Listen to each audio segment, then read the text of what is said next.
Your life, as it has been, is over. You're listening to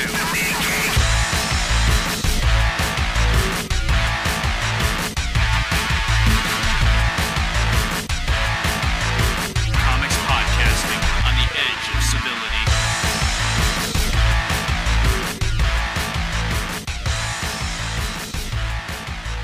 The first time ever in our podcast. Yeah, that's great. Why would you do that? I don't know. It's out of habit, obviously. Yeah, well, don't defend me anymore. Wait, what? God, I hate you. I Listen, didn't do anything. you never do, and that's the thing. Well, that's true. I do. No. So, I'm having a rather. God, I'm drinking already. God bless it. I'm having a rather fun time watching Witchin and Bitchin. The Spanish Is it pseudo definitely horror. Spanish? Yeah, they've been talking Spanish. They've been speaking Spanish. I took French. I have no idea. Policia. Well, I mean, South is Portugal. what's Italian for police? Policia. Aha! But the guy's name is Jose. No, cool. I wasn't Manuel. 100. I thought so, but I wasn't 100% sure. No, this movie is shockingly good. Like, in a terrible B movie kind of way, but it's hysterically funny. It is. It's very well done. Wow. Lots of cannibal witches and apparently cannibal TVs as well. But whatever, it happens. So bank robbers and silver Christs and weird houses, witches everywhere just eating people and shit. For those of you who've ever wanted to machine gun down SpongeBob SquarePants, you get the chance, and you can do it vicariously in this flick. which is pretty damn awesome. Yes. Poor Patrick tries to revive him and doesn't make it.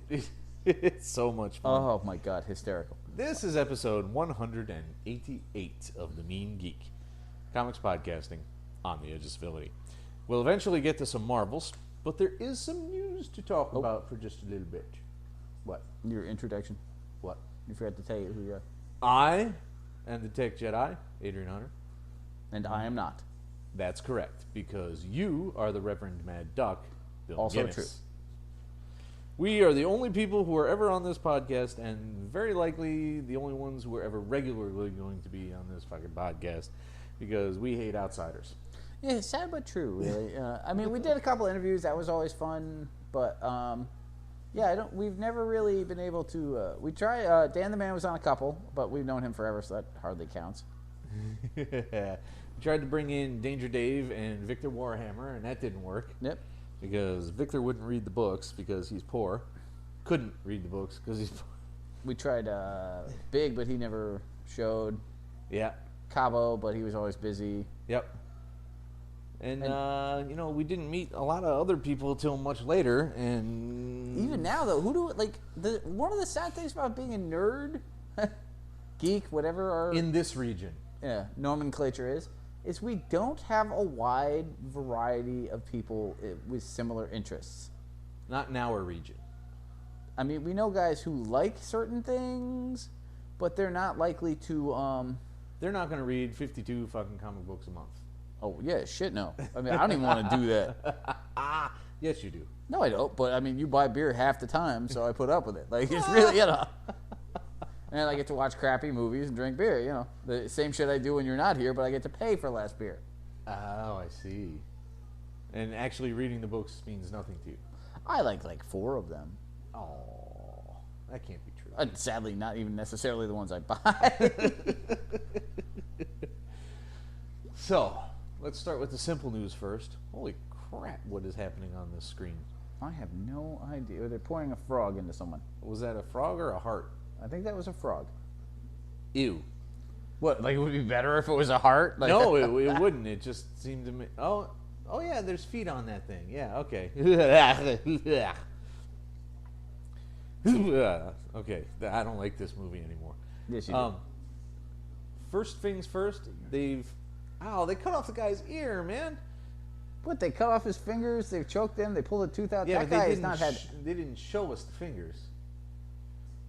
Anyway, they've canceled poor She-Hulk.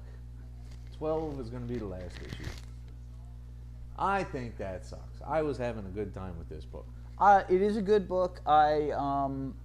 Did we go over this last week, or did we just talk about it and not record? Just happened, No, you mentioned it last week. Really? Yeah. I don't remember that. But I don't remember reading about it till at least Monday. The weird factor is, it is a fun book, and I am enjoying it. I just don't know. It didn't strike me as a book that would have a huge core audience. No, not really. But you would have hoped it had enough people buying it where it wouldn't get killed. Well, that's the thing. Like, like indie books with smaller aren't getting that cut like that. But doesn't Marvel have enough room to support the occasional odd, fun book? It's really hard to tell. I mean, they're under the thumb of Disney now. So. Yeah, I suppose that's true. Not that you can fault anyone for crushing something that doesn't work out. It just, crushing something that doesn't work. Well, we're talking about Disney, so crushing seems apt. But you have to think, don't they have the time to kind of let things roll out? But then how many books have stayed on far past their prime? So the science of making a comic book become successful is so... iffy? Yeah, honestly, I mean, it's a horrible word, but it's a dumb word. It works. It is. It's completely iffy. How many things end up being awesome, but how many fall apart, too? How many books have we, how many years have we been doing this? 4 or 5? 5. 5 years. 5 years, and how many books that we started strong on fell apart? Many. Many. I'm trying to dig up the next bit of info, which is... Oh, the big Marvel news. Yes. Okay. 1,800 movies over the next 30 years. I think that was it, right? Pretty close. They have rolled out the next wave master plan, and it is impressive. And you know what killed me yesterday when they were talking about it? What's that? Somebody made a mock-up of the Cap logo, the Cap movie logo, yeah, and put Serpent Society on it. And I was giddy for half a day until somebody debunked it. And I'm like, you motherfuckers! I want my Serpent Society. I want my Death Adder. Where's my Diamondback? That would be awesome, but it would probably not look great on... Oh, they could figure it out. They figured everything else out. I mean, nothing has looked all that ridiculous, has it? The what? No, really. The Grail! I can't honestly. You're right. Nothing has looked so ridiculous that it didn't work. Where's the list? Well, this is a crap list. I chose the wrong one to look at the list. That's usually how it goes. There's Cap 3, Guardians 2, Avengers 3 and 4, which is a 2-part Infinity War, which ought to be interesting. There's Captain Marvel, Doctor Strange, Black Panther. What in the hell is happening on the screen now? I don't know. They just made out and... Oh, she fell in love, so she lost all her mystical evil energies. Really? I don't know. I'm guessing, because that's what they do in movies. Thor, Ragnarok, which ought to be interesting. Yeah, Avengers, there's... I'm not getting enough bandwidth to go through all of these things. That sounds about... Oh, Inhumans. Yeah. Inhumans, that's right. And the remake of Howard. No, that's not in there. I saw it too. There, Captain Marvel is in there. Ant-Man, obviously. Yeah. Doctor Strange, who they have very, very preliminary casting on. I think Cumberbatch is going to do all right with it. I think that if they sign him to it, it is a good choice. I'm pretty sure they finalized it today. Oh, I haven't seen today, but last time I saw it, they had not. All right, there. Come back here. What is interesting is, on a personal note, I have a hard time imagining anyone other than Robert Downey Jr. playing Doctor Strange. And the reason for this, there's a reason, I'm not just being a dick, is I gave you a ton of Doctor Strange. Yeah. When I gave the collection, a huge, for someone who had like none, it was a ridiculous amount. Yeah, it's almost an entire short box. Yep. And most of it, like I had almost every Gene Colan. So Gene Colan was very much my fucking source for Doctor Strange. And Gene Colan's Doctor Strange should look just like Gene Colan doing Iron Man or You'd like to think that, wouldn't you? They were basically twins, so it's always hard for me to picture it. No, if he hadn't already been doing, I would have said you should get Robert Downey Jr. for that shit. Look at him go. Of course, no. That's Benedict Cumberbatch could definitely be arrogant enough. He looks regal and mystical enough, and he has the right frame. Like he definitely suits Doctor Strange. It's a good casting choice. He did kind of chew up the scenery in Star Trek, though. Well, that was Star Trek. I mean, he went super over. My name is Khan. You know what? Like that film required that. Sadly, like it was not a strong film. And whoa, are those preserved people or zombies? I think those are witches. What are they doing in the tunnel? I have no idea. And who's this Rasputin motherfucker? This is the guy who's been staring up through the toilet. This is her, her little brother who's chained to the wall. So yeah, Marvel movies. So you had brought up... gods. We're going to have to stop watching this. Yeah, no, this film is disgusting in an interesting way. You had brought up an issue with Captain Marvel. Yeah. This one guy had said, he doesn't understand the point of it. He didn't like the character. He doesn't like the way the stories go. And he just hates it all. And coming across what he was reading, I was just like, wow, dude, you're not even going to give it a fucking shot, dude? It's...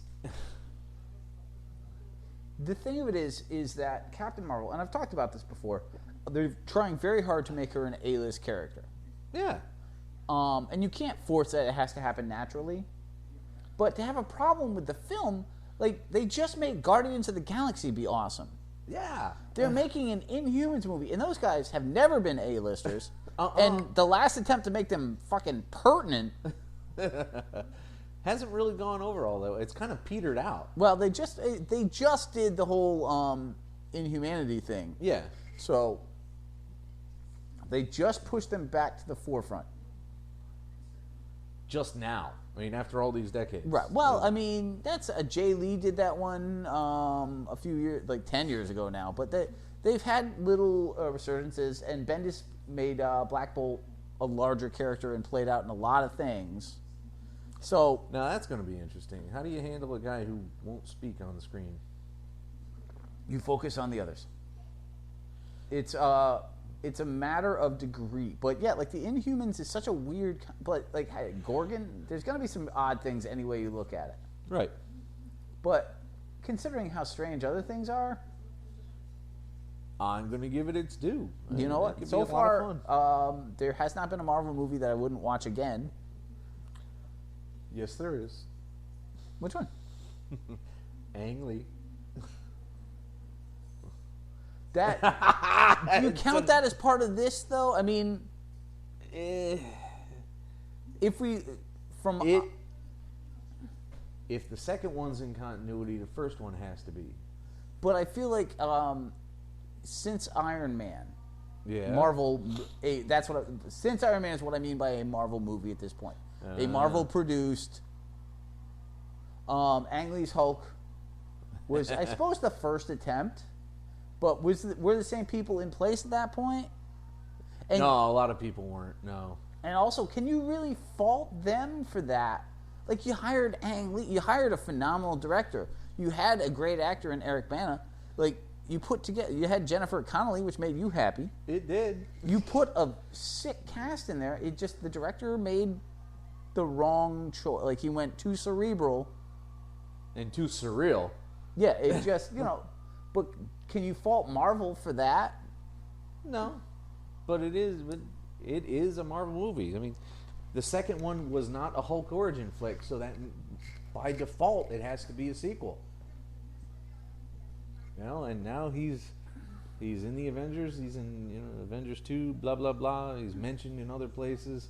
I don't know about that actually. I don't know. Like when they did Punisher and Punisher Warzone, they mentioned the origin, but they didn't redo the origin in the film, did they? Yeah, first one, yeah. Did they? The Thomas Jane one, yeah. It's been a long time since I watched that. Yep. And I don't care what anybody says. I like the Thomas Jane one.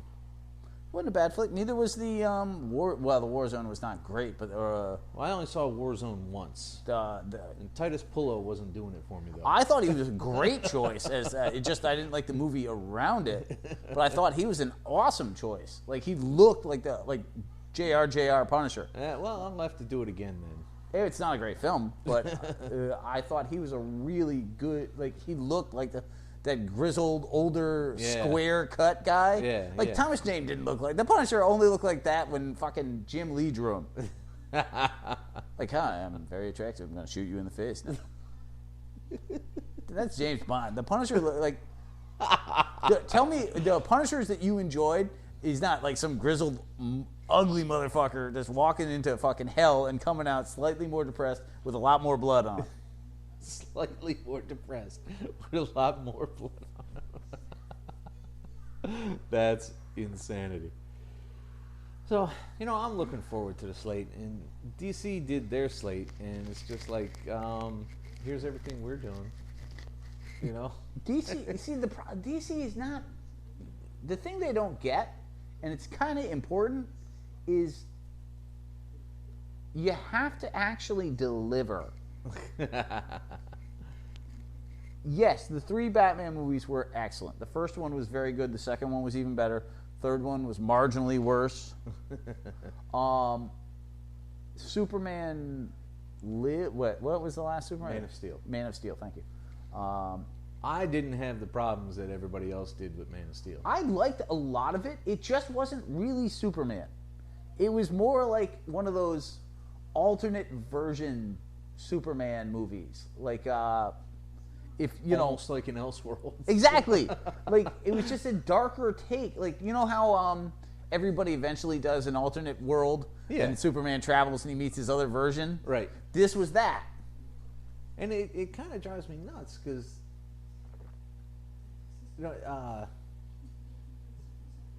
who said it? Snyder is like, I want us to realize that this is not fun. This is life and death. This is... And I'm like, dude, you can't... Superman... No, it's fucking Superman. Yeah, no, Superman... most of it was a quality flick. I mean, I certainly like the way they handled the speed effects better. And Feora was a phenomenal villainess. It looked awesome. I thought the guy who played Zod, he is threatening looking, but he's just like, there's something about him that just looks silly, and it's just always hard for me. Well, he had that whole little thing with his jaw, he had the Christian Bale thing going on, and then he had the fucking ugly ass goatee, and I'm just that ain't Zod, man. Zod's got a fucking beard. Well, I mean, he's really well trimmed. He's not an aging hipster, okay?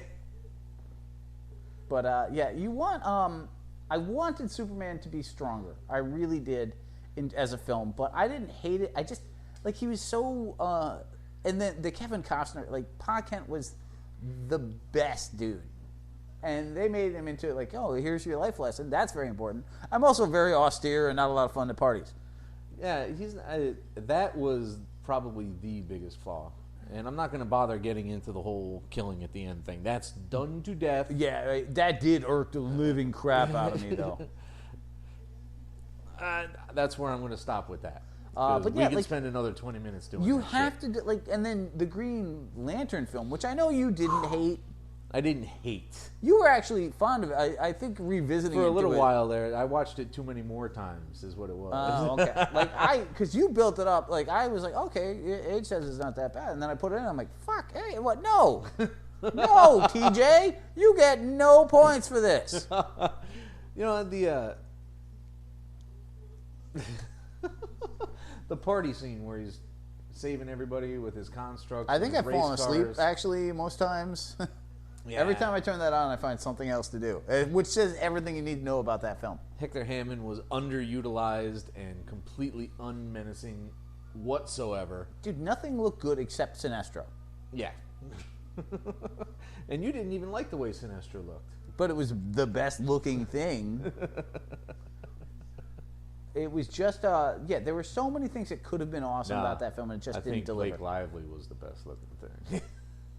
I prefer to think of her not as a special effect, but yes, fine. I'll give you that. It just did not play out the way I felt for all it should the have. effect her character had. They could have not had any character taking her spot, and the movie would have ended the same. She changed nothing. She was not given anything to do. Well, you know what? The thing is, you can't. A Green Lantern makes quips, but he's not really a light character. Yeah, no, he's actually kind of taciturn at times. He's kind of an asshat. That too. Like, he's not the likable superhero. He does the cool thing, and he's like, da-da-da-da, but his life is always a hot mess. His best friend, his two. Well, one is the Flash, who's like the best person that's not Superman. Like, the Flash is the guy that you want your sister to date. Like, she never will because he's clean cut and kind of annoying and boring. But, like, that's the boy. He's that dude. He's like, yes, you're awesome. Like, you're non-threatening, you're friendly, you're smart, you have a good job, you work your ass off at everything you do. You're pretty much perfect. That's the one that every parent wants their daughter to date. And the daughter looks like, no, it's 1995 and he's wearing a bow tie. Fuck no. This is never going to happen. He was 30 minutes late to our date and he showed up wearing a lab coat. No, absolutely not.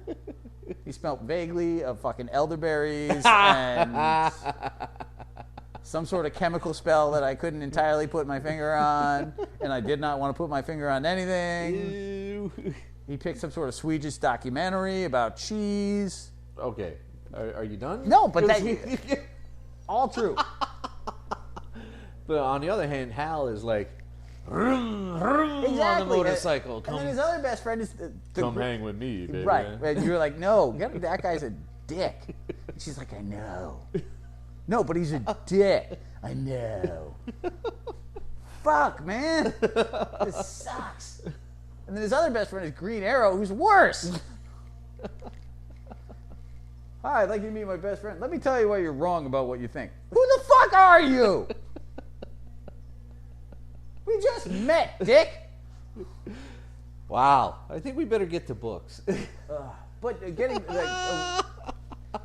DC doesn't have the right to have a giant plan at this point. You got to Really? make a successful film.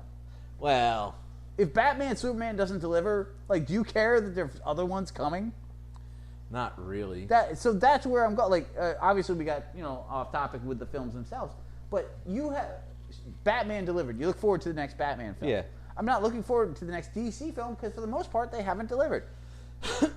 You have 3 out of 5, and people will argue the third Batman. In all honesty, Yeah, there were a lot of problems in the third Batman. I had a lot of fun with it. I did enjoy large tracts of the story, but there were portions of it like, dude, come on. but yeah, like 3 out of 5 is not like amazing odds. No. Like, oh, we have another 8 planned. Oh, shit, dude, do 1 well. Yeah, no colors, no jokes. That's their. Is that really going to be their theme? That's people were saying that. Man, Warner Brothers executives were saying, no colors, no jokes. Wow, that Like, sounds nothing like a comic book. At all. Like, Superman could have used a few more jokes. They are so up their own ass with being serious. Well, the thing is, the Batman movies were very serious. There were a lot of jokes and little light moments. You need that. Any psychotic ex-boyfriends I should know about? You have no idea. That was pretty goddamn funny right there. Dude, the guy that figured out Batman was Bruce Wayne basically ran away. Like, the Joker, let me make this pencil disappear. Horrifying, but also humorous. So we're going to have tryouts. Yeah, Walking around and what the fuck am I looking at?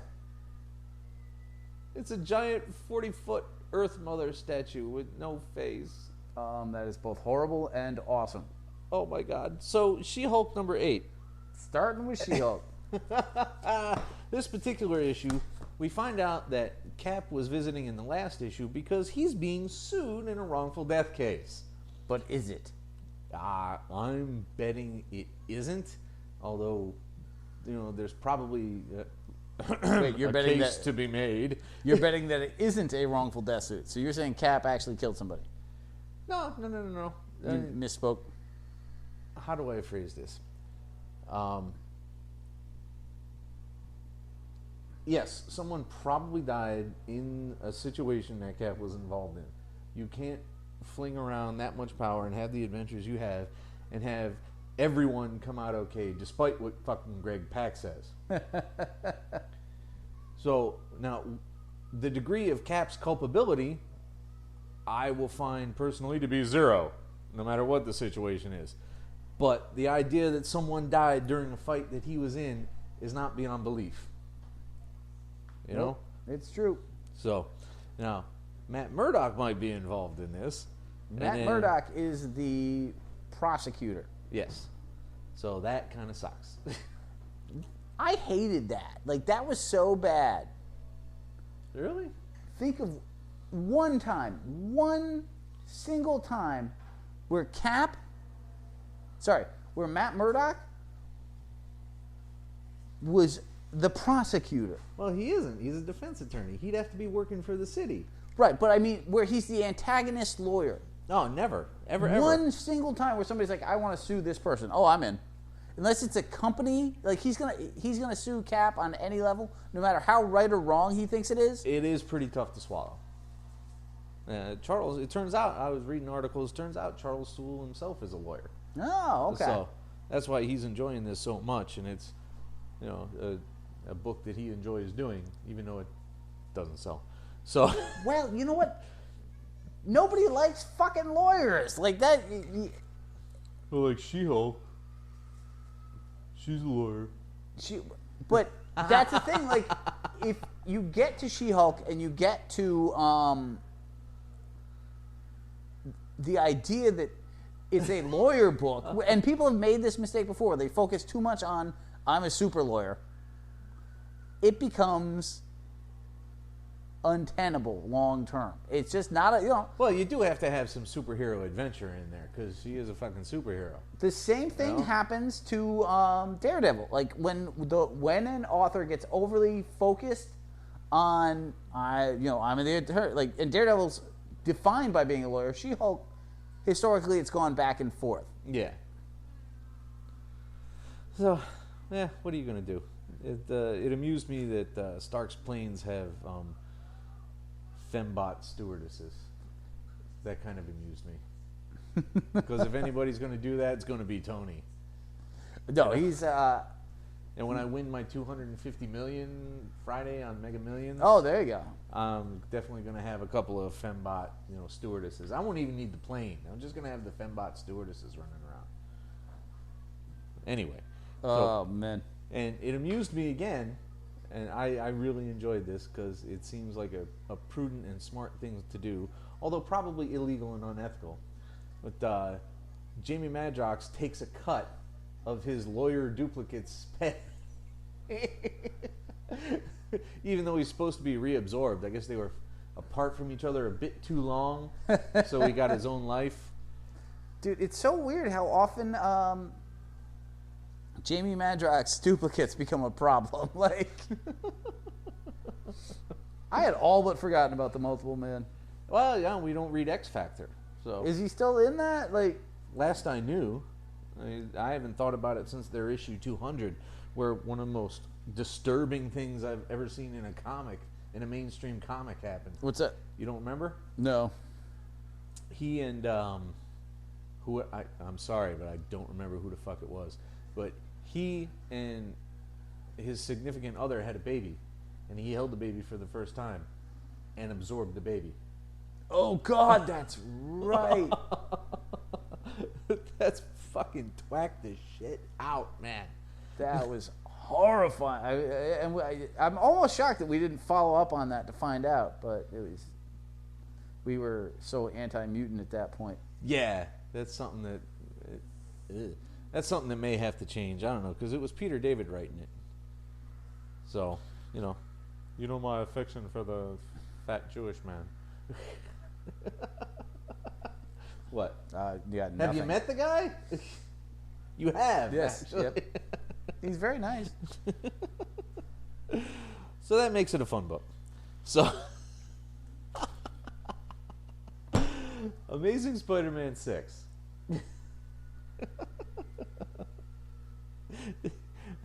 I love the way Slott just keeps having J Jonah just fuck himself. Well, he's got the ability to affect real change in the things he wants to affect real change in, but he keeps going about it in such a stupid J Jonah way that it just keeps backfiring and fucking him. the thing about J. Jonah Jameson is that he's incredibly competent in one area, news. He is a phenomenal reporter, he's an even better editor, and he's an even better editor-in-chief. He takes the news very seriously. He sucks at literally everything else. Mustaches, horrible. Haircuts, worse. He makes not one good choice that doesn't involve print news, ever. And it was all due to his ego, man. He could have had that scoop, he could have had Pete's identity out in the open, but he stood in front of everything in the camera's way, and it all got lost. So Silk just webs his face, and they run away. He is. Yeah, no, Peter, like, the thing, I love Slott on Spider-Man, I really do. The thing that drives me crazy about this book is that everything he's given Peter, he's now slowly taking away, just like he said he would. Yeah. And it's like, come on, on one level, if you can't have teenage loser Peter anymore, if we're past that era of our lives, then can't he be successful here or there? Does he have to be miserable in everything? Well, the editors and big people in charge feel that that's what makes him identifiable. And in some small way, that's probably true, because a lot of nerds, a lot of comic readers really aren't fucking successful people. And, they fuck themselves out of opportunities just like Pete does. I've noticed this. I read a lot of Twitter. I've known a lot of nerds over the years. Nerds deliberately keep themselves poor by not reining in their fucking passions. They deliberately keep themselves in shitty jobs because they think that they're fucking not being part of the machine. Not I can't be part of the rat race, fuck that. And then, they live in a hovel somewhere talking about, I'm never going to be able to buy that omnibus. That's right, because you won't fucking educate yourself. And then they identify with Pete, who tries and did go to school and did try to get a better job, but lets his passion for being a superhero and not letting anybody die get in the way of having a decent life for himself. No, I suppose. I just think it's gotten to a certain level of ridiculous. It sure has. Now he's got this company, and what's her face? Sajani's gonna fucking betray him. Sajani has betrayed him. She's the one who Yeah, she let the leak out. She told J. Jonah all about it. Now the fun thing in this issue though is the bar with no name is back. Which I've missed since the Punisher burnt it up. Yeah, well, it's back now, but the owner died, so all the third stringers are having a good time at the wake for the owner. But Black Cat comes in and starts trying to take charge and stuff. I don't know. It was the owner. It was that girl that electrified. That was like a resource to third stringers. I'm pretty sure it was the owner. I don't know because they've played so many different levels with that. Well, I could open the book and find But out, but it doesn't matter. I mean, so this the Black Cat shows up to recruit every supervillain ever, like Muppets galore. They make this device for 3 issues now.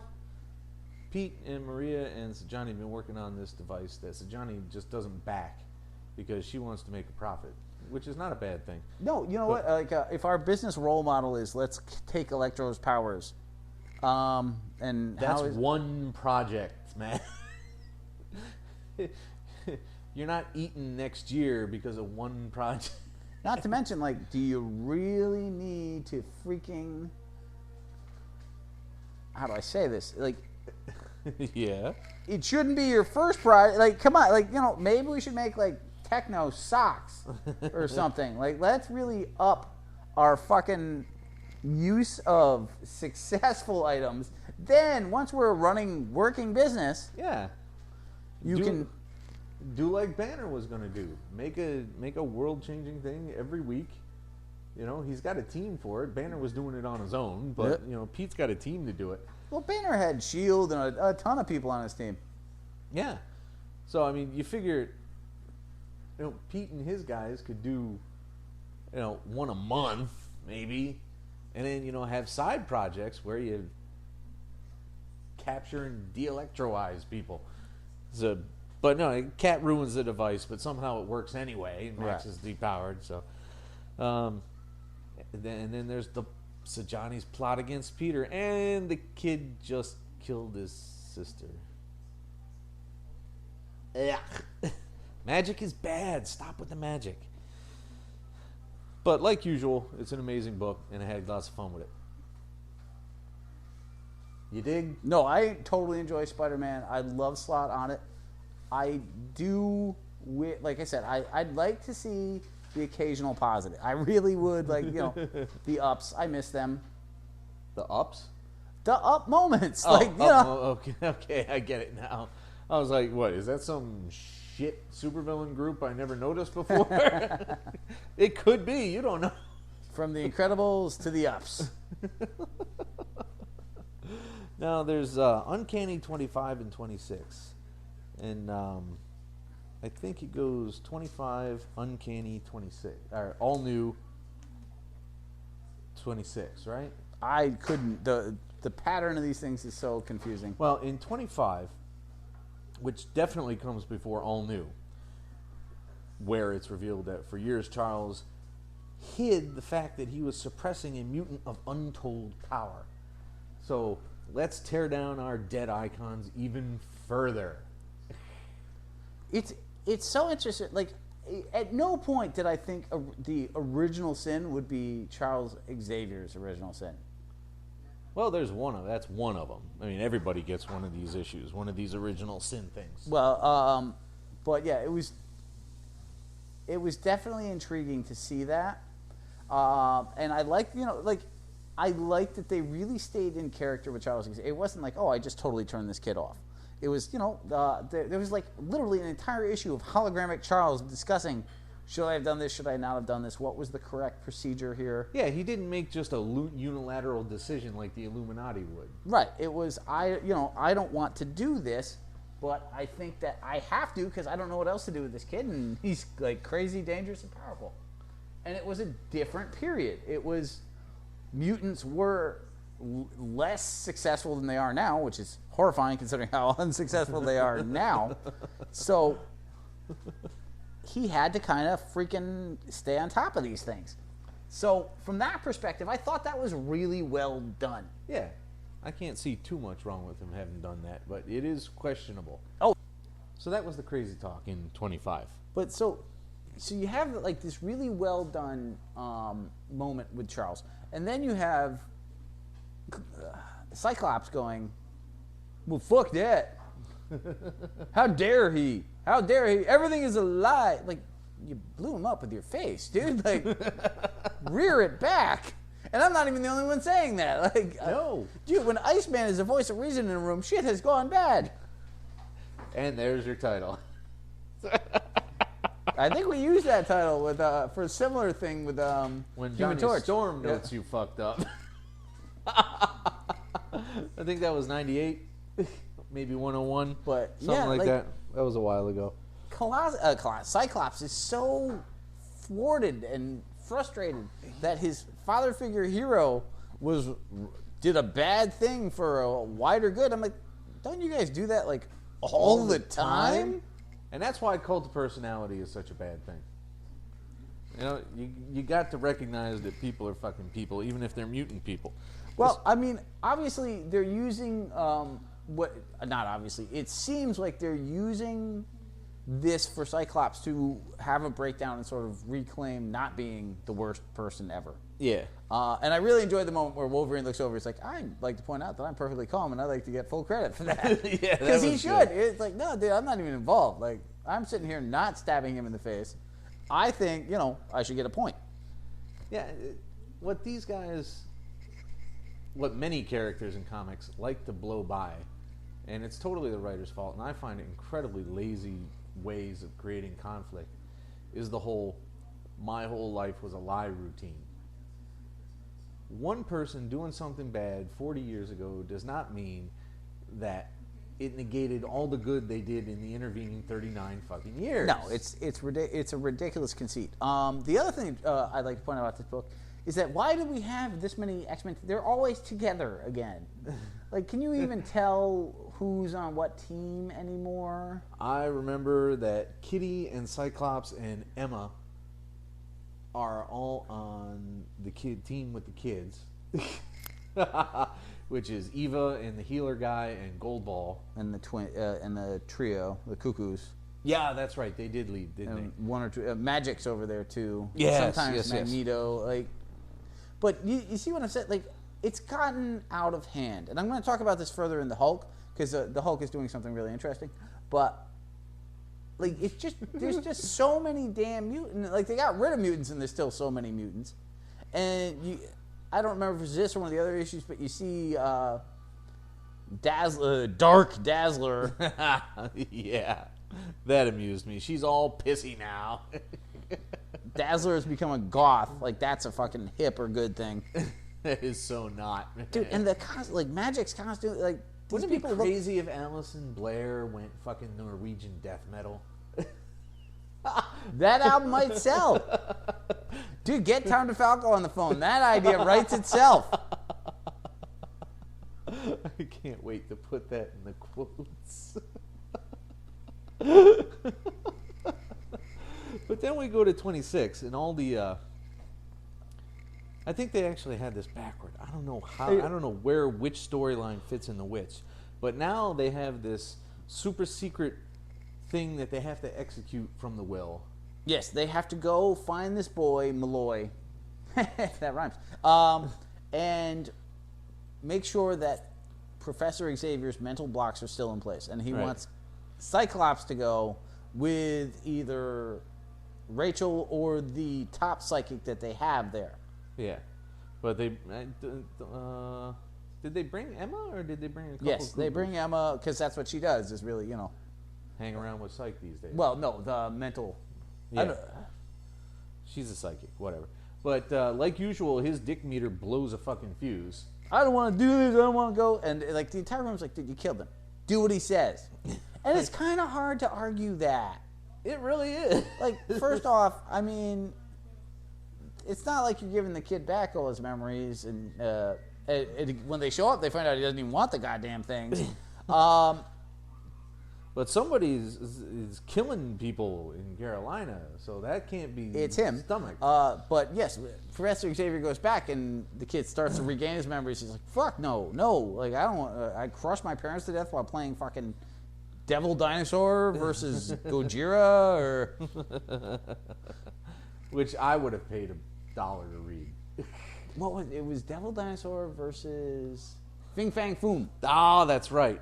which you would have you'd have paid $4. Yeah, I would've- I don't know what you're talking about. Goddamn right I would have. But yes, now this Malloy character is flying around, crushing things with his brain and his superpowers.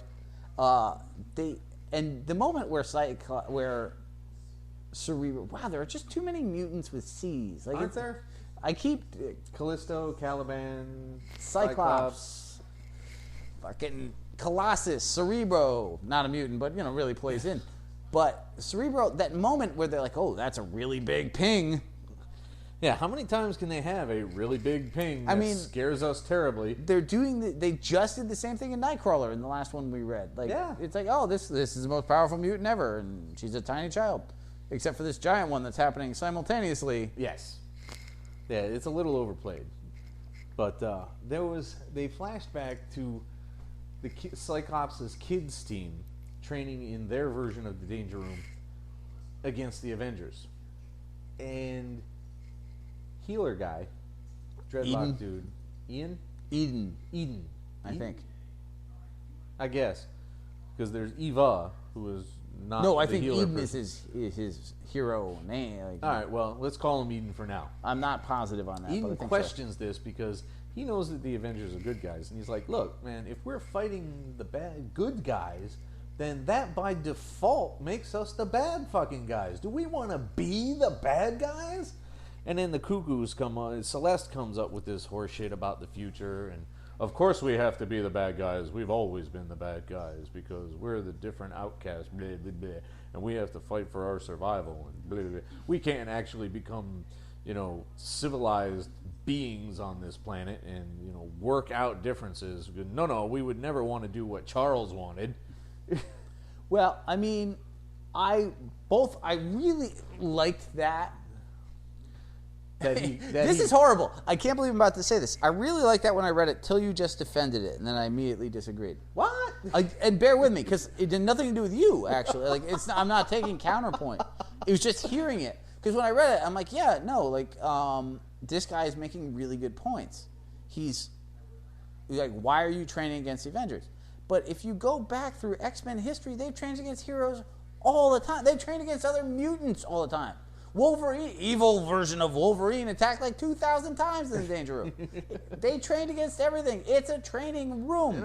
It was usually Sentinels or generic like Hellions. But they did plenty of times. Like they fought Hulk. They fought.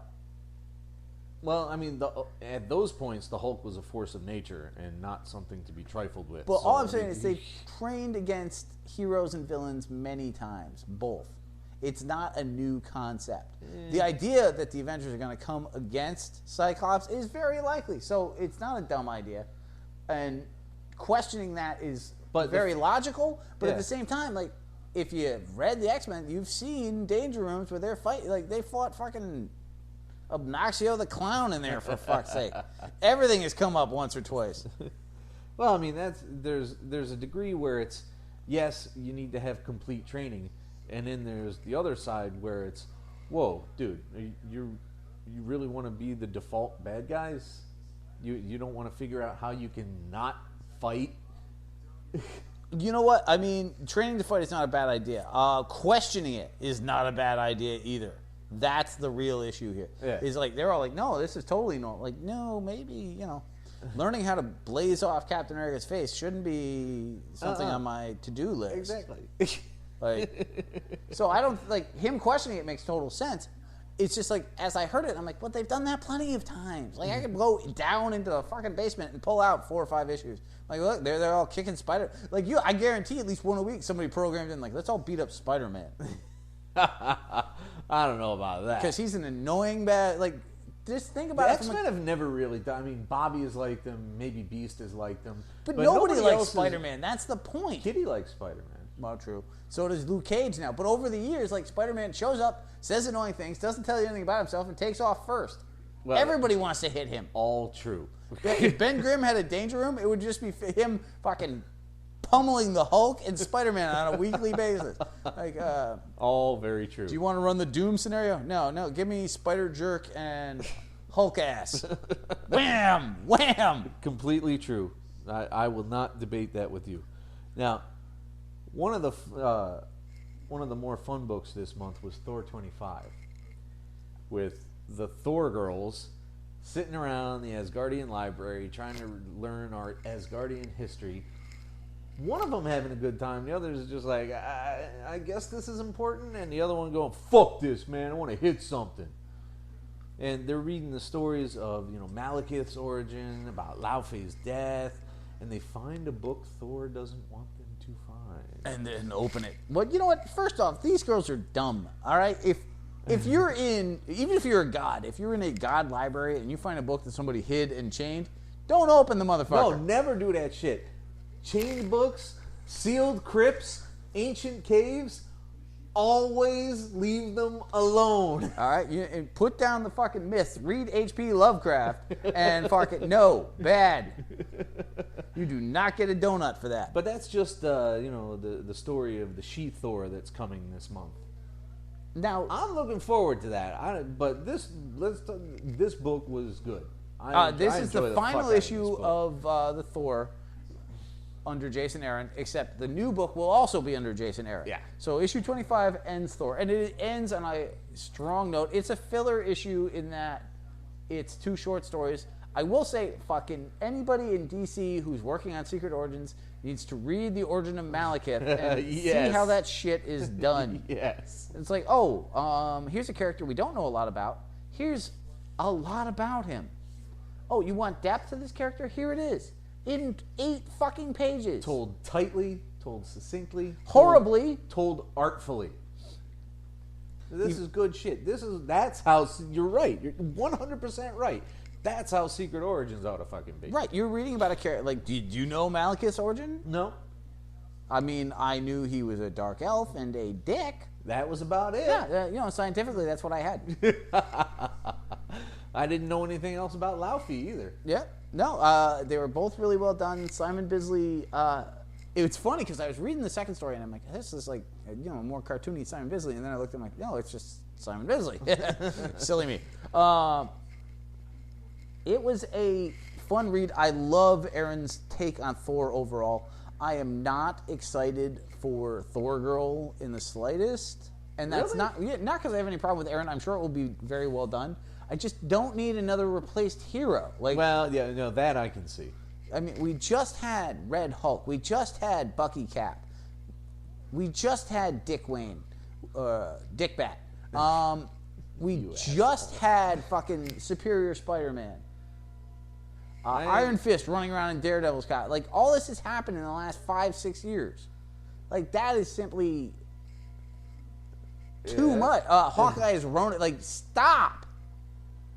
No, Ronin was a long time ago, man. True. But you see my point. Like, they just overplayed that hand to such a degree. That's what comics do, though. When somebody finds a formula they think is going to make good stories, and they fucking run with it till no one can deal with it anymore.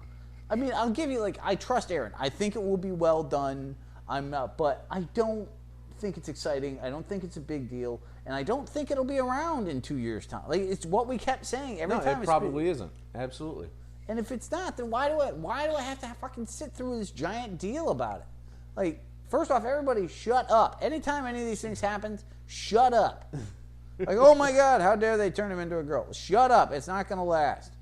And for the record, like, anybody complain, like, right now, nerds need to be way less misogynistic. So, you got a problem with this shit, keep it to yourself. Big time. It's true. I'm getting tired of people. What in the hell is happening under those covers? The spider. I get that, but... Oh my God, it's eating his face! So anyway, Miss Marvel 8. Fucking Lockjaw shows up. But he's not allowed in the house because he's a filthy dog. You know what I love this book. Like, her bringing Lockjaw home, being like, can I keep him? Yeah. Anybody, compared to the stereotypical overzealous Arab parents that are in every other fucking cheap shot, these parents are so, if I brought home a dog 3 times the size of my door, my dad would have kicked my ass. My dad liked dogs. Like, no. Do you realize what kind of piles that thing is going to leave behind? Exactly. If that thing shits in the backyard, we're all doomed. Like, are you out of your mind? Food alone. He eats horses and cars, kid. That dog is a mountain with feet. And a mustache. And these people are like, you know what? Which is why I love this book. They've taken a teen girl book, made it awesome, and at the same time fought years of stereotypes. Like this book, lightly and subtly. They're not waving flags and screaming. They're just writing real people acting like people, and it's fucking awesome. Yeah. And they have a zealot brother, and he's still not a dick. Right. Well, I don't know so much that he's a zealot. He's definitely devoted. Fair enough. I'm using... and that's a crucial fucking difference. I use the wrong word because usually people write devoted characters as zealots. Yes. So that's what I meant, but you're right. I'm using a pejorative word where it doesn't belong. But they are really freaking... You admitted he's fucking wrong. Yeah, well, I was.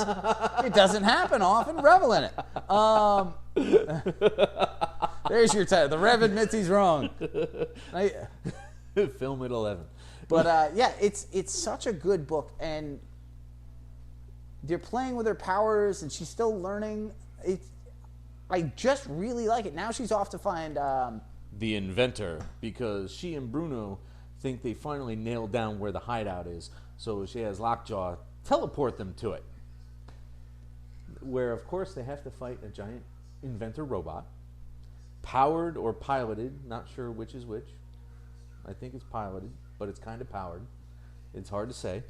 So that eventually makes Kamala late for class, and she has to eat shit about that. Her best friend is getting very frustrated with her. Well, think of if Pete ever had a best friend. He did. Really? He did. Who? You were forgetting. Flash. Dude, you were gonna feel very dumb in a minute. I love you, but bad. Harry Osborn. Harry Osborn. And Harry Osborn was always frustrated with him for being late and annoyed. And also getting all the hot girls despite being the biggest nerd on the planet. Harry Osborn was his best friend. That's canon. Harry. How did you forget that? Because I don't give a shit about Harry. Harry is a character. Oh, I have such a dirty, cheap joke on that, and it's just so wrong. I'm actually going to pull it back. It's so... And you know exactly where I'm going. Ass. Close! You total ass. But yeah, it is basically that scenario. It's the classic... I mean, they were roommates, and Harry Osborn's like, oh, where's the rent? Oh, my camera got destroyed by the scorpion. Dude! Oh, you're so annoying and lame, Peter. Oh, here's your two ridiculously hot girlfriends simultaneously fighting over you. Well, I'm a fucking millionaire who lives with your dumb ass eating ramen noodles again. What the fuck? It's terrible, isn't it? And that's why I don't like Harry Osborn. But yes, completely and utterly, Peter. I cannot believe that you drew a blank on that. That's so weird. I did. Maybe it's the booze. I don't know. And there's where the tech admits he's wrong, which is much more common. Yeah, it's like every fucking episode. What are you talking about? This is not, it happened 3 weeks ago. This is every goddamn episode. I'm never fucking right. Well, you were Even when earlier. I read shit down, You were earlier. What? When? You corrected me about the zealot thing. That's fucking words. What? Never mind. So, Hawkeye versus Deadpool. Which Now, you must have been just slavering over, right? The resurgence of Hawkeye has been a lot of fun. And I can't get through to people enough. Up until Hawkeye, the current book. Yeah. Bendis and the Avengers helped him a little bit. We hated Hawkeye. Oh, God, yeah. Like, not even a little, like, out and out hated Hawkeye. I was like, why does he exist? Why does Cap like him so much? Stop. How the fuck did he get to lead the West Coast guys? We were dead on Cap guys, and Hawkeye is like the stupid little sister. Like,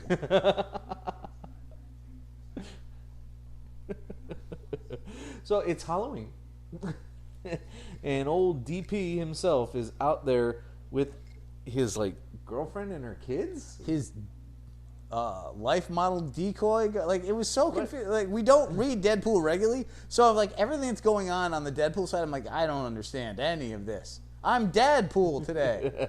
And first of all, why is Hawkeye even talking to Deadpool? Like, who knows? Why isn't he putting an arrow through his head? Probably because of the kids. Well, that and they seem familiar, but again, we don't read Deadpool ever. Yeah. So they stopped by to trick or treat in Clint's building.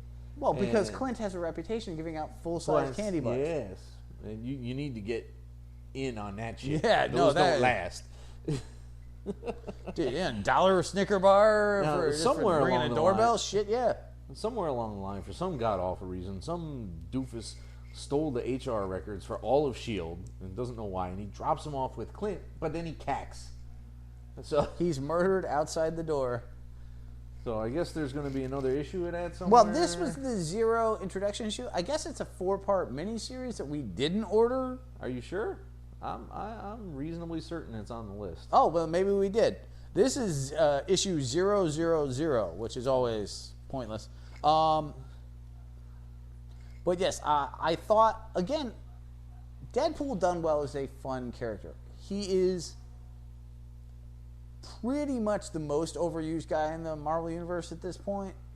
Second only to Wolverine. Well, no, because Wolverine is used much less lately.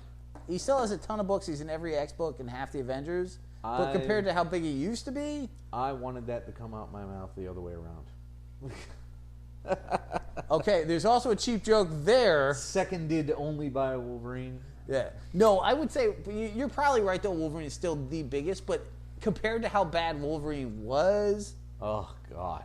It's not even close. There was a period where you could not buy a book without Wolverine, the Punisher, or fucking Ghost Rider being in it. Yeah. I'm like, I don't want any of these, let alone all 3. Why does he think... What? Why the hell are spiders reacting to quarters? What do they care about quarters? Doesn't matter. Oh, yeah, by the way, kids, we switched to Big Ass Spider, having finished Witching and Bitching. Yes. Which ended on a strong note. Fucking great movie. So fucking fun. And so far, this has been fine. As far as stupid spider movies go. Yeah, it feels like a step between Arachnophobia and your basic sci-fi movie. Yeah. So, but yeah, Hawkeye... The spider is incredibly aggressive, though. Hawkeye, Deadpool, it was fun, but I didn't quite connect because I didn't relate to a lot of, like, the Deadpool being a dad and like, oh, take care of our kid, life model decoy Sheila or whatever. Like, what? I didn't get it, but it did amuse me at points. Your hatred of Deadpool is definitely lightning by well done books. Like Cullen Bunn on Night of the Living Deadpool. Yeah, that was fun. Which we never finished, but you totally enjoyed the 2 that we read. Yeah. Like, if they continue to improve the quality of these things, you may stop hating Deadpool, but it's an up-road fucking battle. No, the ones I have read are not as funny as I was told they were going to be. So, I was like, yeah, I grinned, but I didn't laugh. And, when somebody tells me a book is fucking hilarious, I quote, expect hilarity. Fucking, unquote, hilarious, I expect to laugh. Bring me my goddamn hilarity, bitches! Yeah. And shit. So, that gets us straight into Hawkeye's own book, which is almost over. And is in no way about Hawkeye again. Wait, so they're actually ending it? Yeah. Apparently, Fraction has had enough. He's gone as far as he can with his weird little experimental stories for the sake of experimenting. Oh, actually, let me go back to Hawkeye and Deadpool for a second. Yeah? Because the moment where they had the classic Fraction Hawkeye double-page square walking around with little blocks coming out, and Deadpool made mad fun of it, was awesome. Like, that was ridiculous. When he looked at it, he's like, what is the dog the detective? What the hell is going on? That was the funniest thing in that entire book, by far. That did amuse me. I did like that. I hadn't remembered it, but now that you mention it, I did It was enjoy damn funny. So, Hawkeye 20 gets kind of racy. because Kate infiltrates Madame Mask's outfit as a sushi girl. Dude, the moment where she's like, where she decides to change in front of all the villains, she's like, I will kill any of you who look at me. Like, I will take an eye.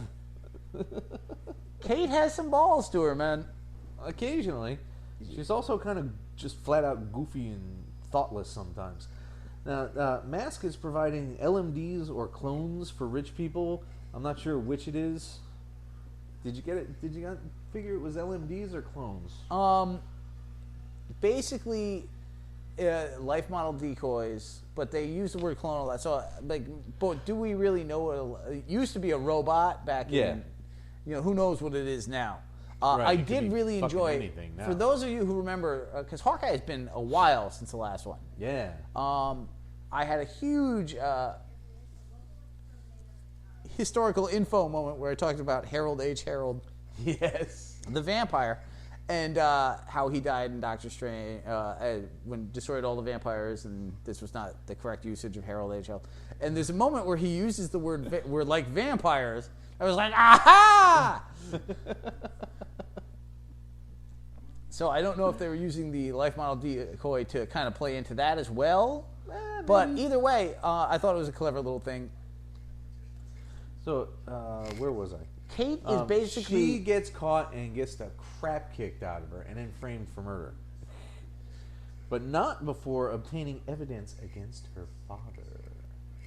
Her dad has some bad stuff coming, but first she's got to go save her namesake and semi-partner. Kate's coming back to it's Hawkeye and Hawkeye Jr. On the road again. And as far as Kate, making bad choices and getting her ass whipped, yeah, she picked Hawkeye as her role. Of course she is. It's literally like, I'm going to be mini Hawkeye. Well, you're going to get your ass whipped, and you're going to do some dumbass things. She couldn't have picked, I don't know, Monica Rambeau or fucking Janet Van Dyne, for fuck's sake. She had to pull Clint. I'm going to be Hawkeye. That is not going to ride out well. It's just not. Next up, Captain Marvel 7. Let's see. So there's a dream sequence with Builders and Rhodey. Ooh, dreaming about Rhodey. Dying. Everything gets destroyed. She decides she needs to bitch at Teak for a while for being there, for not having coffee, for making alien octopus for breakfast.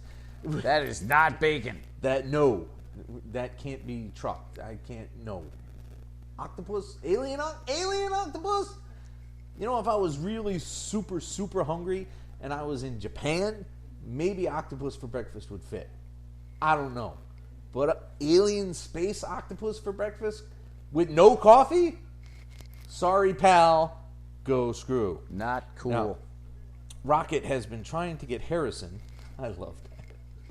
Harrison, the computer, to translate flirkin, and they get attacked, and oh yeah, guess what? The cat might be a flirkin. The cat is, in fact, a fucking flirkin. Well, I don't know. Maybe the eggs came from somewhere else. Because the cat was on Earth. It's not like it's a space cat. Was it? Could be a space cat. She brought it with her. She was out there a long time.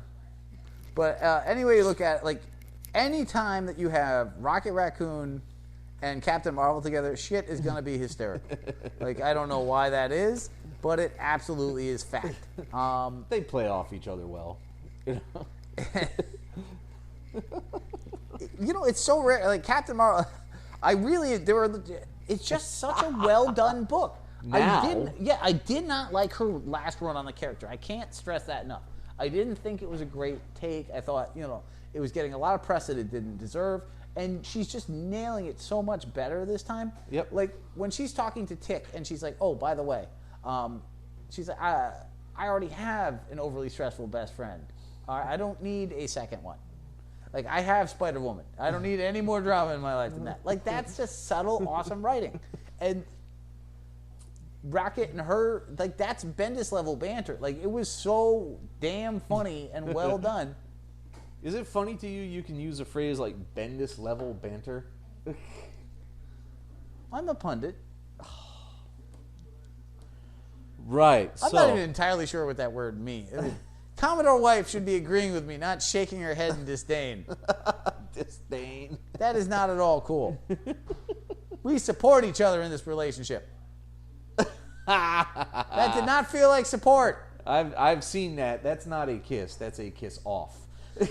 I know you've seen that. Go fuck yourself. Ow. Oh, you mean seen it from her? So, all new X-Men 32. The kids are all stuck through parallel worlds. Now, are they in the same one or multiple? I think that they're in multiple ones. Because I was trying, when Iceman showed up surrounded by mole men, I was like, this looks a lot like the Ultimates mole men.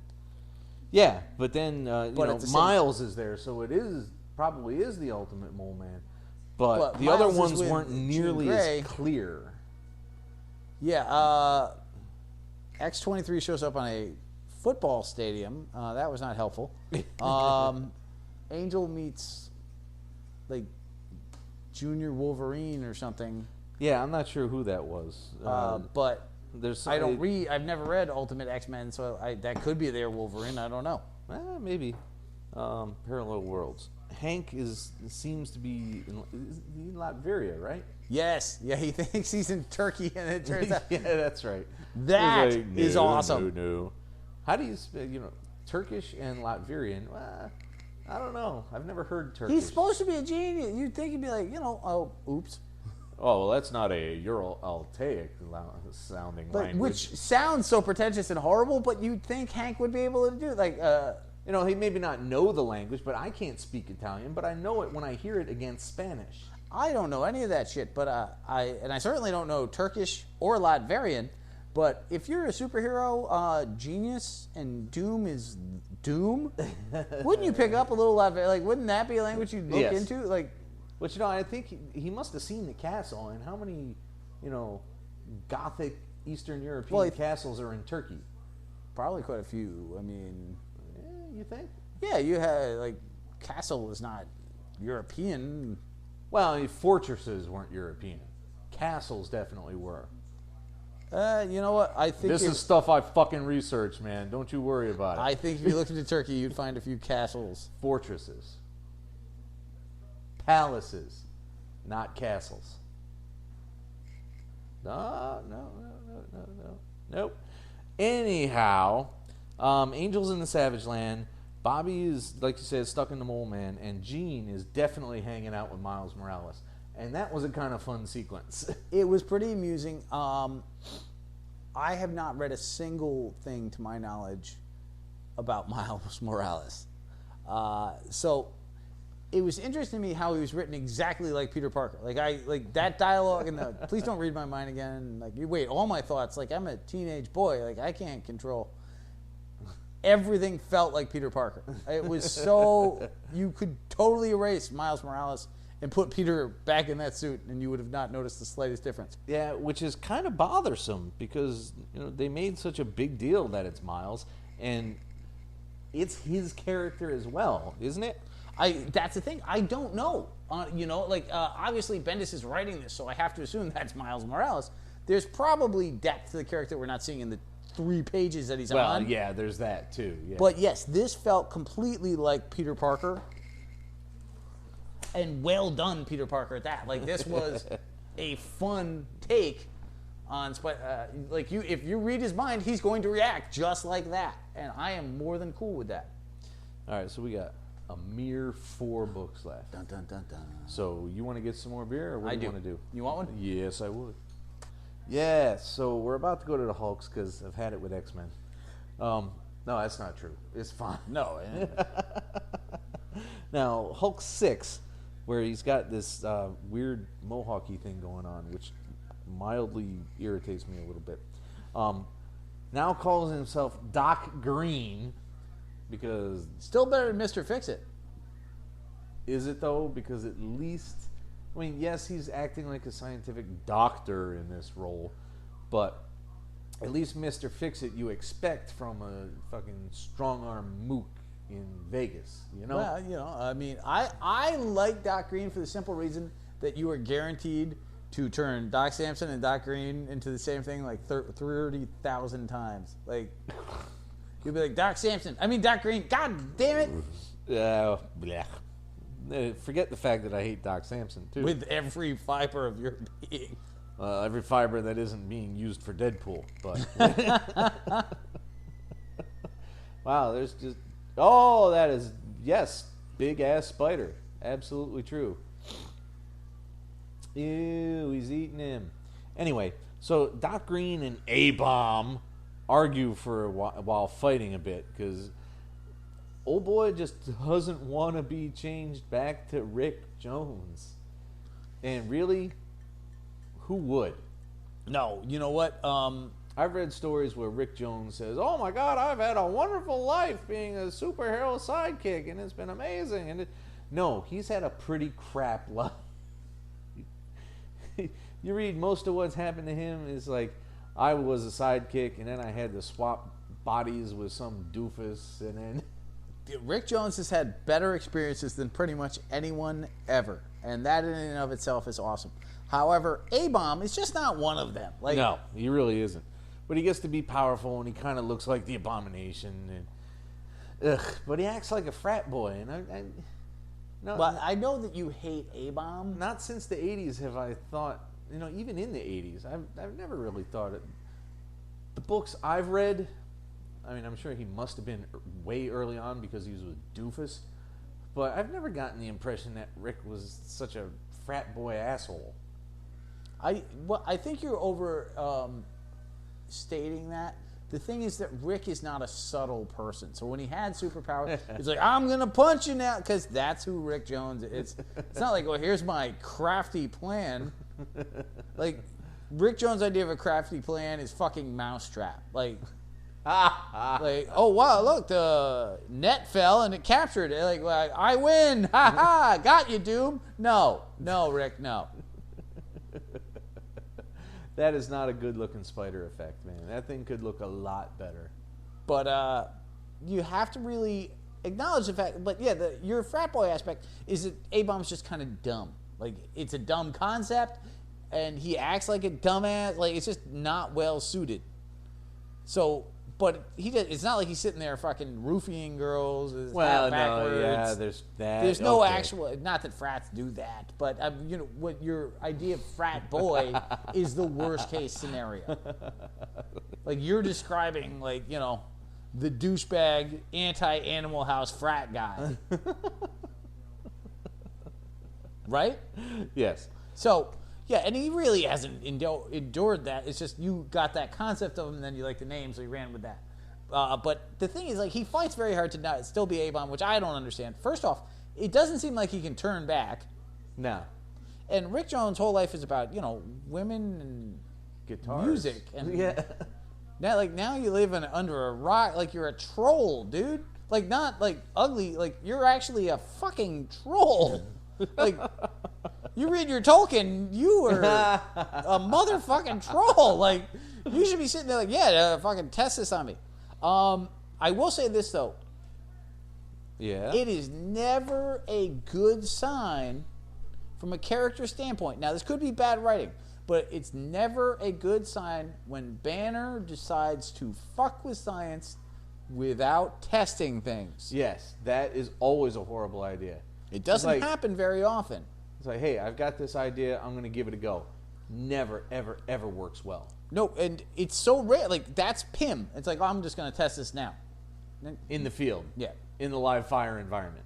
That's why you're a dick, Pym. It's not the only reason, but it's a big one. But Banner does not do that. Banner doesn't fuck with lives. So the fact that Doc Green does not bode well. No, it doesn't.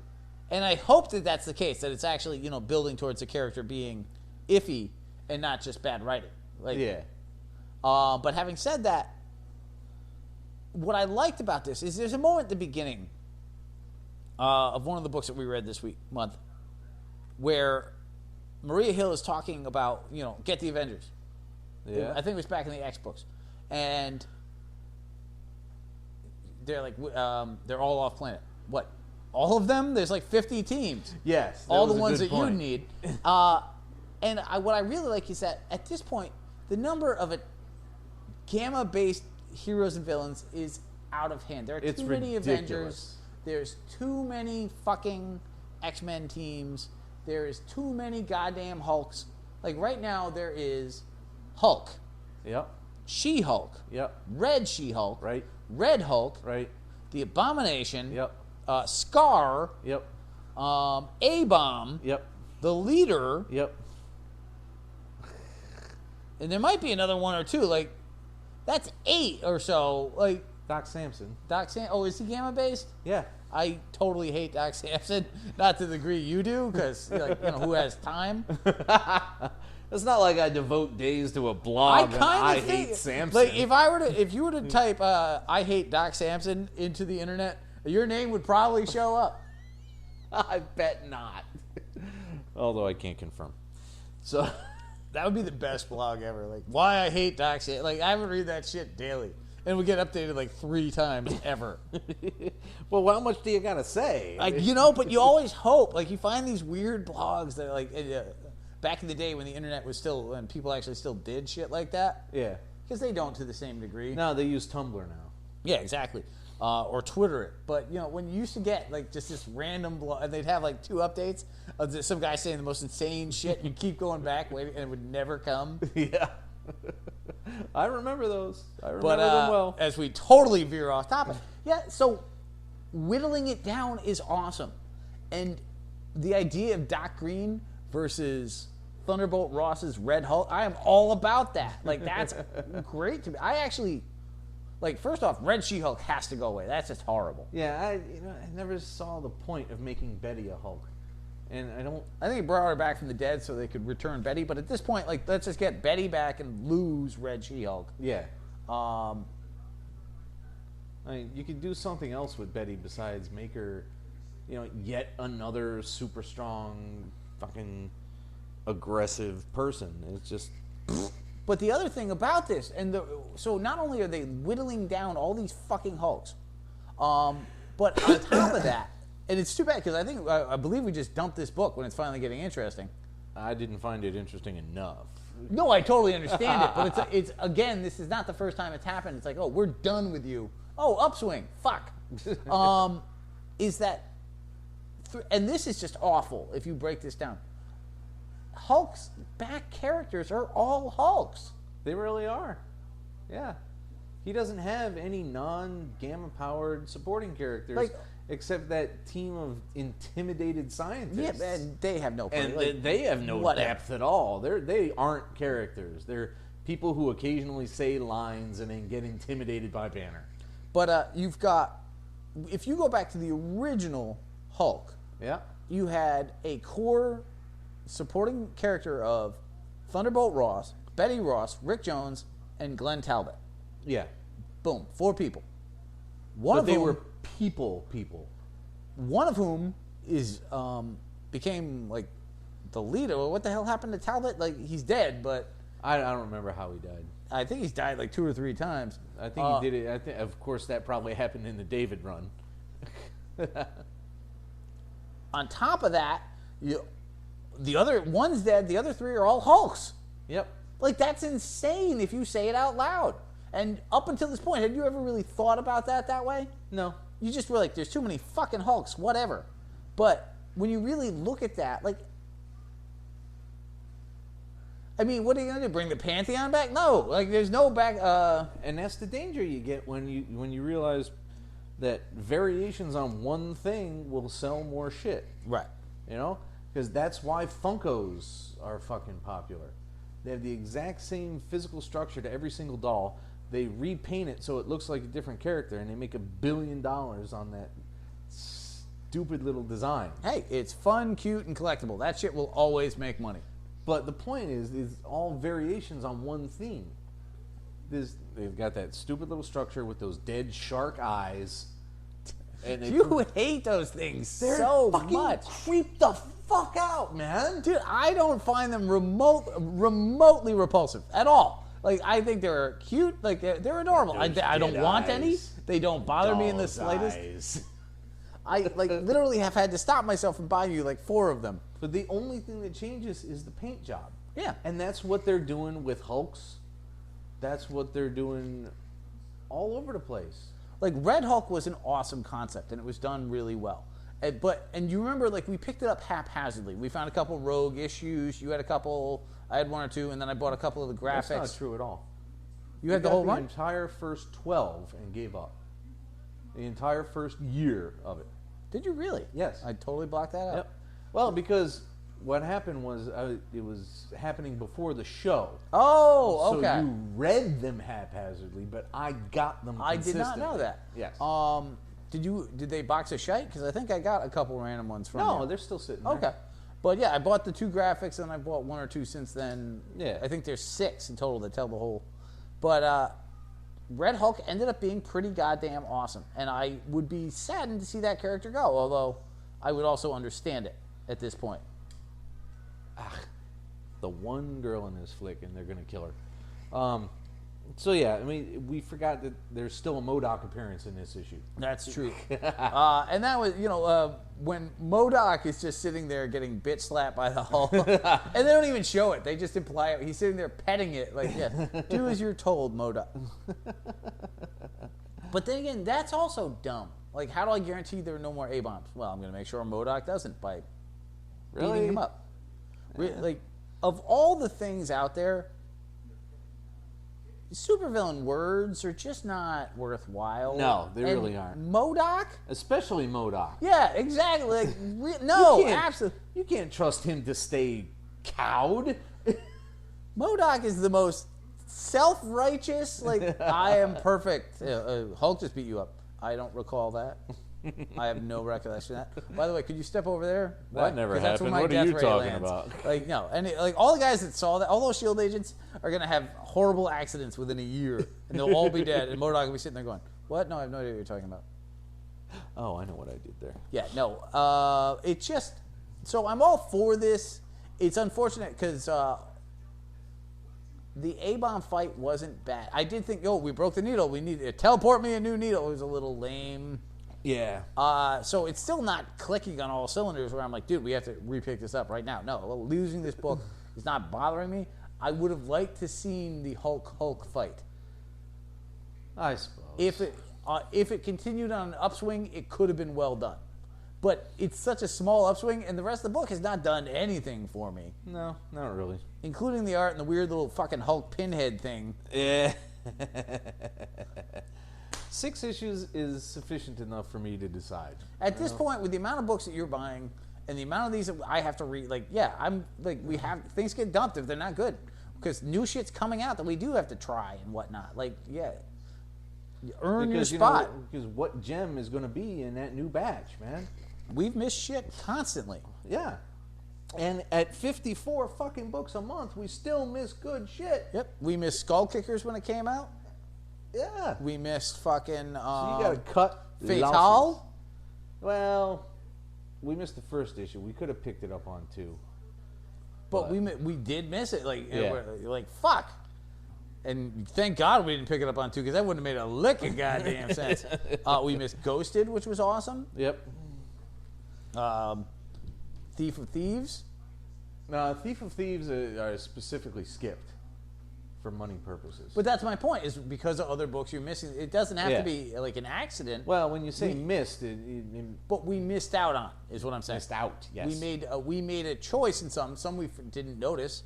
And others ended up getting better after we, what was it? Blue Estate ended up being pretty goddamn good. And that's comics, kids. That's the way. Nature of it.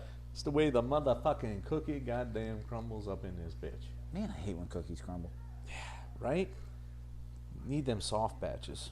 Those things are good. Actually, I've gotten kind of burned out on soft batches. Like, I can't have a crispy cookie anymore. Nobody makes the fucking things. That's not true. You just, Chips Ahoy is still. Sometimes they're too dry, though. No, but that's the thing, At any rate, Savage Hulk 4 is also getting dropped. Well, apparently Marvel's new thing is anything, like, remember back in the day, anything with the word Marvel in it was just, like, going to change on a monthly, or maybe they'd have a 3-issue storyline. You had Marvel Feature and Marvel Premiere and Marvel 2-in-1, Marvel Team Up. Yeah. So the word Marvel always guaranteed like an ever-changing thing. Right. Apparently, and I don't understand how this works, the new definition for that is the use of the word savage. Or superior. Savage Wolverine, Savage Hulk. This does not Iron make sense to me. Like, well, you know, again, comics of all creative industries are the ones that is the most incestuous and cannibalistic. When something works, they will tear that shit up until nobody gives a fuck anymore. like if you know, They will make as many copies and variations as they can possibly get away with. Now, why did you pick up Savage Hulk? You weren't loving Hulk at the time. Well, no, because it was just restarting. So Yeah. there were only, you hadn't even gotten them by the time Hulk came out. Right. And you liked the Wade run. Okay, so that makes sense. Because this whole, like the period thing was kind of cool. Alan Davis drawing the classic X-Men was fun. Yeah. Alan Davis drawing the Hulk is awful. I'm sorry, like I like Alan Davis. I think he's a very talented artist, but I did not like his Hulk at all. And the Hulk having psychic powers. Well, I mean, how much is that because of the leader and shit? You know? No, it just as a 4-issue arc. I like if there was a graphic like of would you be like, "Ooh, I got to pick that"? No, you would No. not. Like, No. So it's kind of like I don't even understand most of what I wrote because this thing was so disjointed. you know, it wasn't the kind of story where I was month to month like, oh, diving right back in. I had to kind of relearn it as I was going every time, and that's never a good sign. Yeah. The leader's trying to research and siphon off Banner's gamma energy, keeping him in stasis at the start of the X teams forming. I think that was the right period. Yeah, Did I roughly. read that right? Basically, Professor X decided to help the Hulk by giving Banner mental powers to kind of control the Hulk more. And the leader attacked at the same time because that's how that shit worked. And that is classic Marvel, so I'm fine with that. So the Hulk starts freaking out. His brain starts gammaing up in a bad, bad way. And then, which is never, you know, once your brain goes gamma, like shit is going to go south fast. And some of this, like the physics and science, like firing the gamma back at the leader and blowing him up. What? Yeah, not terribly good. And then, oh no, Banner doesn't have superpower telekinesis anymore. The Hulk does. Okay.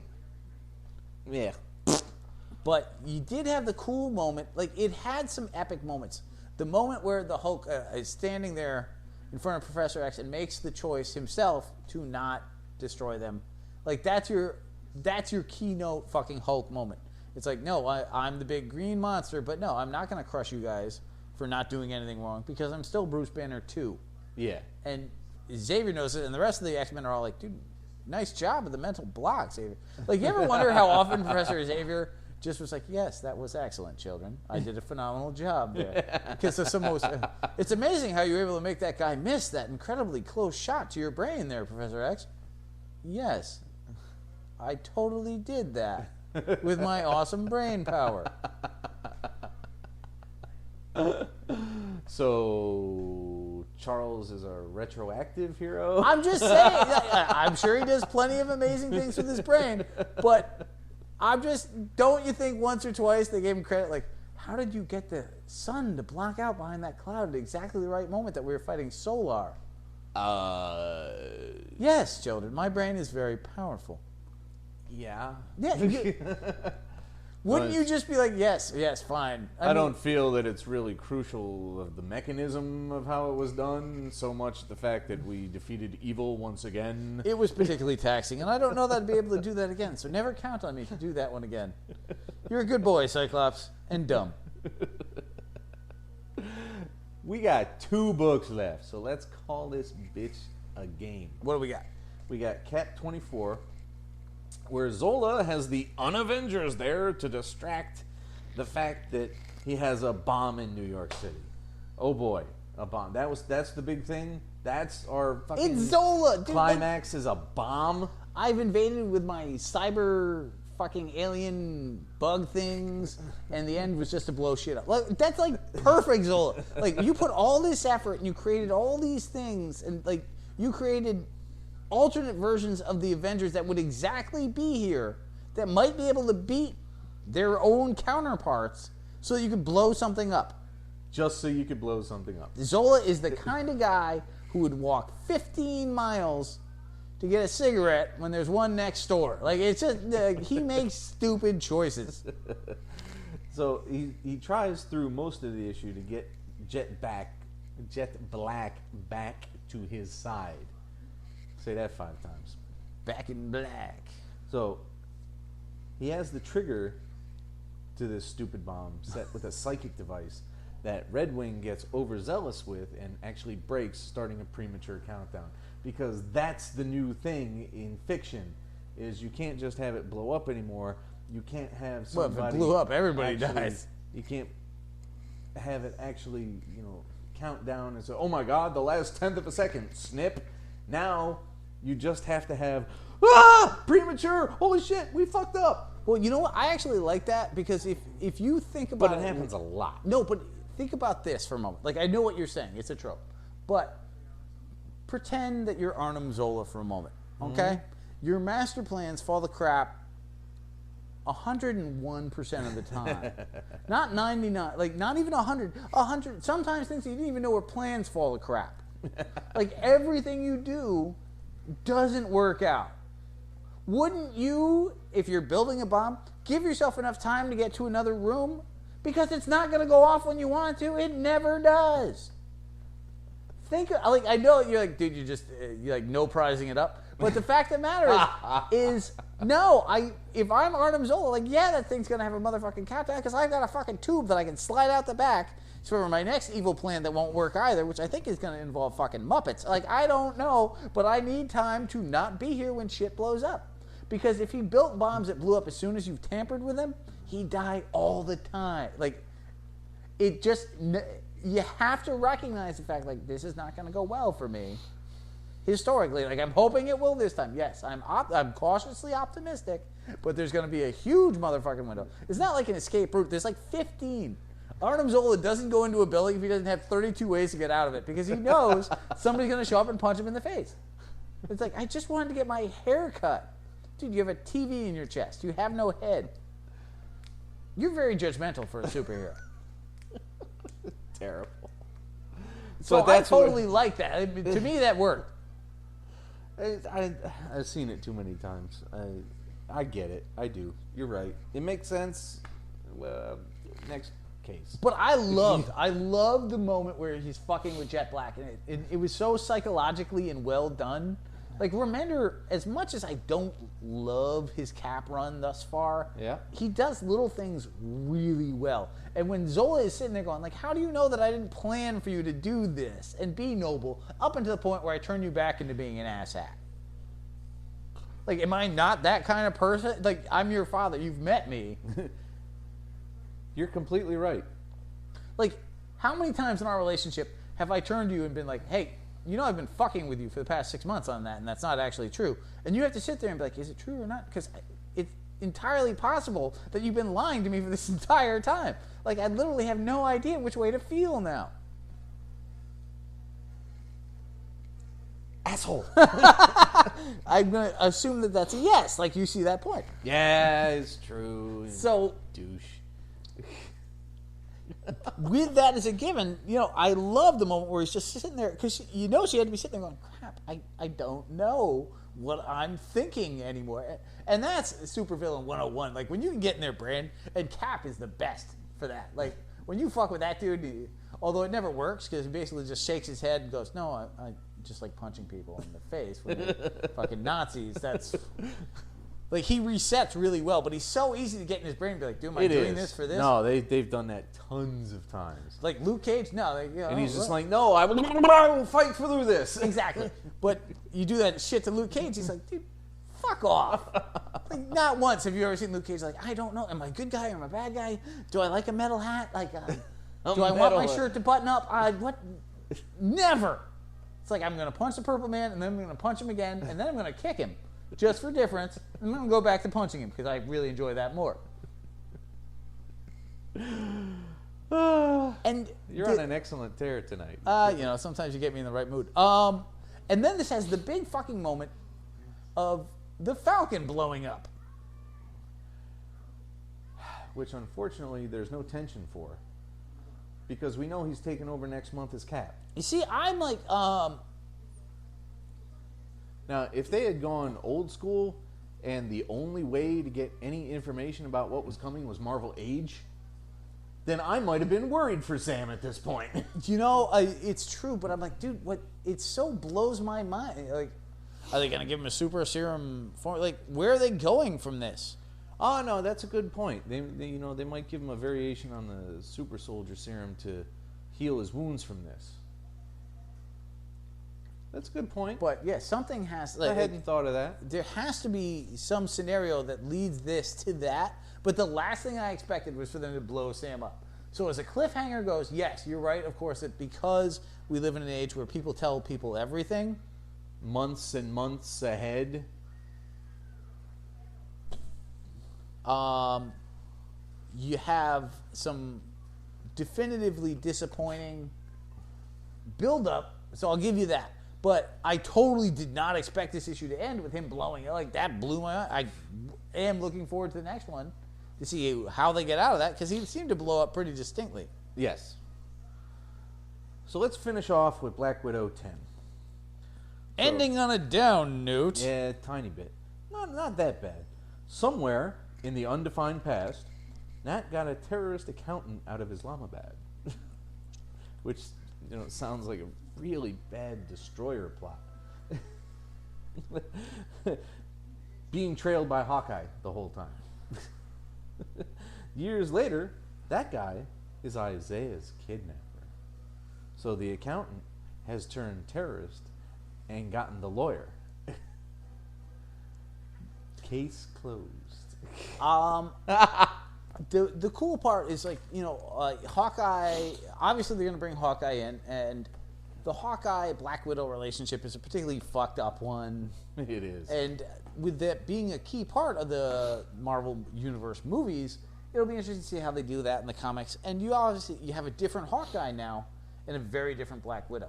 Yes. So the Black Widow is really still kind of a downer of a book, although my realization about the mind control and the total fucked upness of her new has helped. That does put it in a different light. It helped it a lot. It did. But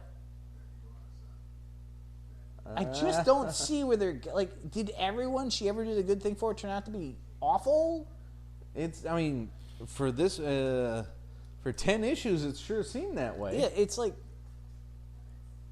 I would like them to focus on some other aspect of her existence. Because at this point, it's just, the past is back again. Can't she have new adventures? the Black Widow's, well, I guess part of this is possibly the movie universe fault, in that the Black Widow is a hero because she's trying to make up for the things she did in her past. So now to incorporate that, you've got to deal with the fact that everything she did was as a Russian secret agent or a mercenary awful person. Yeah, but how many issues do you have to dedicate to that? She's been on like 6 different missions in 10 issues. And they're all semi-related. Yeah. And meanwhile, her background character of I'm just, this creepy murdering accountant, like, I don't understand that character in the slightest. I don't get it. I don't remotely get it. I want this book to be awesome because I like the Black Widow and I like the art team and I even like the writing in pieces. It's grim. It is very grim. It's also just not gelling in a way that I can relate. Like, I just don't look forward to it. Like, the Winter Soldier was grim, but you're like, dude, what's going to happen now? Like, you wanted the next one of that to show up and find out what the fuck was going to happen. And I was kind of mad when they canceled it. Well, it looks like they're starting it yet again. Yeah, but now it's Bucky Barnes, the Winter Soldier, so God knows how it's going to work. But I definitely think that there is potential for this book to be awesome. it has been on the cusp of being canceled by us a few times now. Yeah. But I want to keep going. I want to support Nat. I just want to not Regret feel it. depressed when I finish a book. You know, it's it plays into your reading of it. It's like I'm gonna do Slot Spider-Man, then I'm gonna do the Black Widow, then I'm gonna do Hawkeye. Like, you know, what can I lump it in with that'll be the most fun? Trying to balance that out, cleanse the palate between. Like, it's literally here because you were like, I want to read this last. Like, because you read them and then you do them in order, and it's like, Well, I mean, I don't really organize the books when I take them out the box. oh, you just dive right in. I just say, here's the Marvels, here's the DCs, and sometimes I'll decide to put. Back when we got them, I'd say, I'll put all the Avengers books together, and since Cap is an Avenger, he'll go after Avengers. Since Iron Man's an Avenger, he'll go after Cap. See, that's totally how I would do it. That's how I used to do it. Now I'm just like, here's the Marvels. There's no time. No, there's time. I don't give a shit anymore. I have to get back to Diablo. I do. I'm behind. And as you know, we like to end the show with a feeling of So, having established that, let's say goodnight. Really? You want to end on What would you like? Would you like to go on? We can end on that. I'm trying to think of something else to end on that's not but I'm really more of an guy. Well, in this next batch of books, I will try to make each last book in the pile an up note. Aww. How about that? That's very sweet. Would you like that better? Totally unrealistic or believable in any way, shape, or form. Yeah, well, go fuck yourself. Dude, that hurts me. Good night. Bless you, fuckers! And away. It's all about the away. It hurt you? The Mean Geek is recorded live at the Reverend Mad Duck's apartment whenever the hell we can get to it. Find us on Facebook, Stitcher, Twitter under @TheMeanerGeek. Subscribe to us through RSS. Or we can be located at our own site, www.themeangeek.com. And most importantly of all, you can find us as a proud member of the Comics Podcast Network. Email us directly at themeanergeek@gmail.com. Can I drink now? You may.